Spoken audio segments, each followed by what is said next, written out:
और नए साल के स्वागत से पहले दिल्ली का सियासी पारा एक बार फिर से चढ़ गया है और कड़ाके की सर्दी में दिल्ली के लोग भले ही ठिठुर रहे हों, लेकिन राजनेताओं की जुबानी तीर पूरी धार के साथ चल रही है।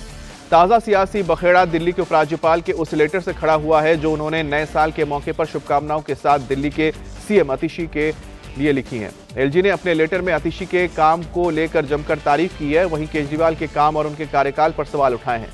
वहीं एलजी के इस लेटर पर सीएम आतिशी सिंह ने भी लेटर से ही जवाब दिया है। आतिशी ने कहा है कि आप गंदी राजनीति करने की जगह दिल्ली की बेहतरी पर ध्यान दीजिए।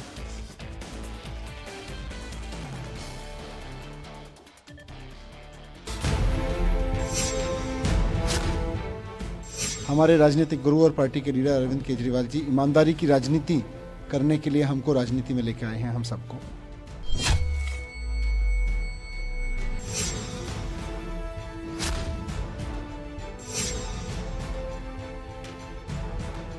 तो अरविंद केजरीवाल, तुम्हारी चोरी और धोखाधड़ी तुम जितनी बार चिल्लाओगे उतनी बार तुम्हारे सामने लाएंगे। ये है तुम्हारा पाप। दिल्ली में चुनाव से पहले आप और एलजी में नई जंग।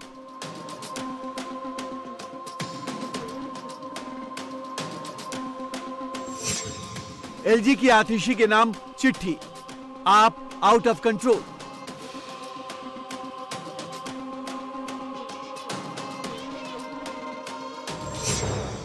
केजरीवाल को किसने कह दिया पलटीबाज नेता। दिल्ली में नए साल के जश्न से पहले राजधानी में सियासी जंग शुरू हो गई है। दिल्ली में एक बार फिर आप सरकार और एलजी आमने सामने आ गए हैं। वजह है उपराज्यपाल वीके सक्सेना का वो लेटर जो उन्होंने सीएम आतिशी के नाम नए साल के मौके पर लिखा है। एलजी ने दिल्ली के मुख्यमंत्री आतिशी को पत्र लिखकर उनके काम की सराहना की है। साथ ही अरविंद केजरीवाल द्वारा उनका, राष्ट्रपति का और आतिशी का अपमान करने के आरोप भी लगाए। एलजी ने अपने लेटर में लिखा है, मैंने अपने 2.5 साल के कार्यकाल में पहली बार मुख्यमंत्री पद पर आसीन व्यक्ति को मुख्यमंत्री का काम करते देखा। जहां आपके पूर्ववर्ती मुख्यमंत्री के पास सरकार का एक भी विभाग नहीं था और न ही वो फाइलों पर हस्ताक्षर किया करते थे। वहीं आपने अनेक विभागों का दायित्व लेते हुए प्रशासन के विभिन्न मुद्दों पर काम करने का प्रयास किया। उपराज्यपाल यही नहीं रुके, उन्होंने अपनी चिट्ठी के जरिए केजरीवाल पर गंभीर आरोप लगाए। वीके सक्सेना ने आगे लिखा, पूर्ववर्ती मुख्यमंत्री अरविंद केजरीवाल द्वारा मीडिया में आपको सार्वजनिक रूप से एक अस्थायी कामचलाऊ मुख्यमंत्री घोषित किया जाना मुझे बहुत आपत्तिजनक लगा और मैं इससे आहत हुआ। ये न केवल आपका अपमान था बल्कि आपकी नियोक्ता महामहिम भारत की राष्ट्रपति और उनके प्रतिनिधि के रूप में मेरा भी अपमान था। अस्थायी और कामचलाऊ मुख्यमंत्री की जो सार्वजनिक व्याख्या केजरीवाल ने की उसका कोई संवैधानिक प्रावधान नहीं है और ये बाबा साहब अम्बेडकर द्वारा रचित संविधान में निहित लोकतांत्रिक भावना और मूल्यों की निंदनीय अवहेलना भी है। एलजी ने इसी के साथ केजरीवाल के उन आरोपों पर भी आतिशी को सतर्क रहने की सलाह दी जिसमें केजरीवाल ने कहा था आतिशी को जेल भेजने की तैयारी हो रही है। 2 पेज की चिट्ठी में उपराज्यपाल ने कई पॉइंट उठाए। पिछले 10 सालों में यमुना के बदतर हालत, पीने के पानी की भयंकर कमी का मामला, दिल्ली में कचरे के पहाड़ों का मुद्दा, औद्योगिक क्षेत्रों में बुनियादी सुविधाओं की कमी, सड़कों और सीवर लाइन की दुर्दशा, स्वास्थ्य और चरमराती व्यवस्था का मुद्दा, अनाधिकृत कॉलोनियों में सुविधाओं का घोर अभाव, झुग्गी बस्तियों में नारकीय जीवन जीने को मजबूर लोग। एलजी का लेटर सामने आते ही आम आदमी पार्टी आग बबूला हो गई। वहीं एलजी की चिट्ठी का जवाब मुख्यमंत्री आतिशी ने चिट्ठी से दिया। आतिशी ने एलजी के नाम लिखी चिट्ठी में कहा कि मैं इस बात से चकित हूं कि आप सक्रिय लोकतंत्र की इस वास्तविकता को उजागर करने वाले किसी भी बयान पर आपत्ति जताते हैं। ये देखकर निराशा होती है कि आपका पत्र रचनात्मक सहयोग के बजाय आलोचना पर केंद्रित है। मेरा दृढ़ विश्वास है कि शासन को शुद्ध राजनीति से ऊपर रहना चाहिए और मैं आपसे इस भावना के साथ हमारे साथ काम करने का आग्रह करती हूँ।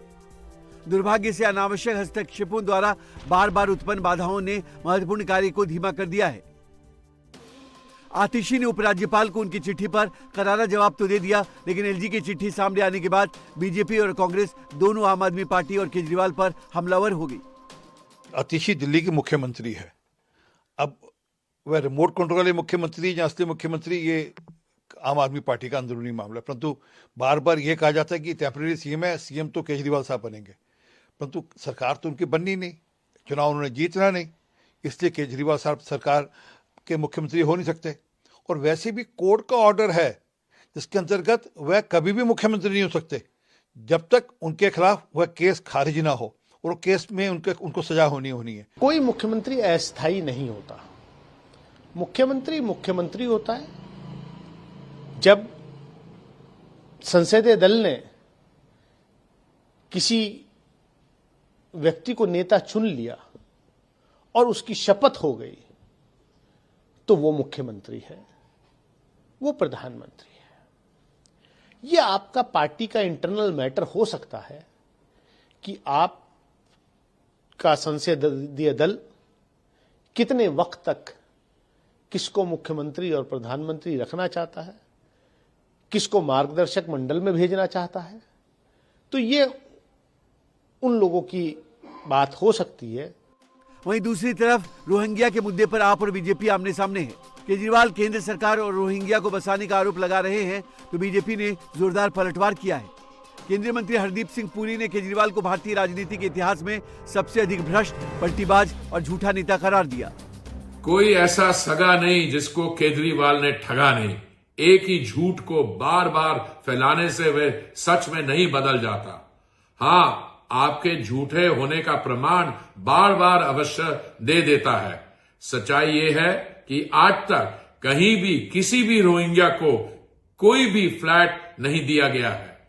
जो लोग झूठे नारे लगा रहे हैं वो भी ये बात जानते हैं, लेकिन केजरीवाल जी के विधायक ने रोहिंग्या को दिल्ली में बसाकर उन्हें मुफ्त राशन, पानी और बिजली दिया और साथ में हर एक को 10-10 हजार रुपए देकर उनका वोटर कार्ड भी बनाया है। जाहिर है अवैध बांग्लादेशी घुसपैठियों और रोहिंग्या के मुद्दे पर घिरी आप और बीजेपी के बीच चुनाव से पहले जबरदस्त जुबानी जंग होने वाली है।